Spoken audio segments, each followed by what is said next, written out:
Psaki তাহলে আমরা শিখলাম পাশাপাশি এসি ভোল্ট কত প্রকার হয়, 3 ভোল্ট হয়, 3টা প্রকার হয়, 440, 220, 110। ক্লিয়ার করে দিলাম এসি। এই দশমটা দেখো, AC volt 220, AC volt 110, AC volt 440 মানে 440।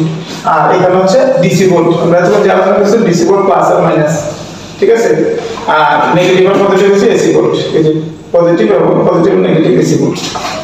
তো এসি ভোল্টের কি কাজ, ডিসি ভোল্টের কি কাজ, 440 এর কি কাজ, 110 এর কি কাজ, আপনাদের বিস্তারিত বলছি না। 110 একটু বুঝিয়ে দিই। ওই ঠিক এটা যেরকম সরাসরি একটা 220 এর ক্ষমতা আছে, 110 এর সেম একটা ক্ষমতা আছে, এটা যেভাবে চলে ওইভাবেই চলে, কিন্তু ওইটার সামান্য 110 নিতে বুঝছি, ওইটার সামান্য 110 নিতে হবে পাঁচটা, ঠিক আছে। একটা 220 ভোল্ট, 220 থেকে 40 ভোল্ট, ঠিক আছে। আচ্ছা তাহলে আমরা মোটামুটি